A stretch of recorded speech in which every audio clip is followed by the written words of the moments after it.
To the budget estimates for 2013-14. The estimate of planned expenditure is placed at rupees 5,55,322 crore. As a proportion, 5,55,000 से अधिक की राशि इस समय योजनाबद्ध तरीके से बजट में दी गई है, जिसको हम प्लान्ड एक्सपेंडिचर का नाम देते हैं। I had drawn some red lines and promised that I would not cross those lines. I am glad to report that I have kept my promise. The Kelkar समिति की जो सिफारिशें थीं, उनको लागू किया गया है और मैंने अपने आप से ये वायदा किया था कि मैं कभी भी वो लक्ष्मण रेखा नहीं पार करूंगा जिसके लिए केलकर समिति ने मना किया है। और मुझे कहते हुए हर्ष हो रहा है कि अपने ही वायदे का मैंने पालन किया। We must redeem our promise by 2016-17 and bring down the fiscal deficit to 3%. The revenue 2016, 2017 और 2018 तक हमें आर्थिक प्रगति और करनी है ताकि जो फिस्कल डेफिसिट है, जो घाटे का ये प्रस्ताव है, इसको हम कम कर सकें।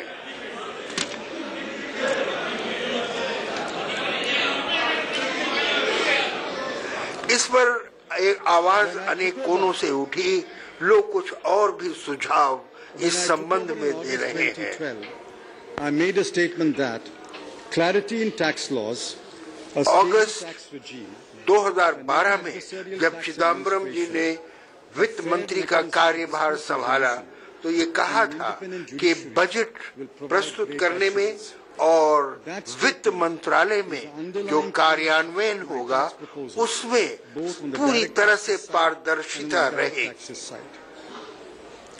तो डायरेक्ट और इनडायरेक्ट टैक्स दोनों ही संबंध में ये पारदर्शिता हमने बनाए रखा है। और अब मेरा प्रस्ताव है कि टैक्स में सुधार लाने के लिए एक आयोग का गठन किया जाए ताकि वो टैक्स पद्धति में जो है सुधार ला सके। And 4.4% for indirect taxes. These ratios are one of the lowest for any large developing country and will not garner adequate resources for inclusive and sustainable development. I may recall that in 2007-8, the tax GDP ratio touched a peak of 11.9%. In the short term, we must reclaim that peak. Let me begin with direct taxes. जो सीधे लगाए जाने वाले कर हैं, अब उनकी चर्चा करूंगा। Raise tax rates or large amounts of additional tax revenues. Equally, there is little room to give away tax revenues or the tax base. It is a time for prudence, restraint and patience.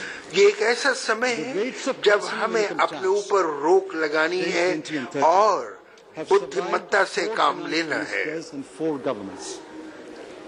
The current slabs were introduced only last year. Hence, I am afraid there is no case to revise either the slabs or the rates. Besides, even a moderate increase in the level of threshold exemption will mean that hundreds of thousands of taxpayers will go out of the tax net and the tax base will be severely eroded. Nevertheless, Madam, I am inclined to give some relief to the taxpayers in the first bracket of rupees 2 lakhs to rupees 5 lakh. Assuming an inflation 2 lakh से 5 लाख के and a notional rise in the tax देने वालों को सुविधा दे रहे हैं। I propose to provide a tax credit of rupees 2,000 to every person who has a total income of up to rupees 5 lakh. 1.8 crore taxpayers are expected to benefit to the value of rupees 3,000. जिसकी आय 5 लाख रुपए से कम है, उन्हें 2,000 रुपए का ऐसा हम अनुदान देंगे। Only by fiscal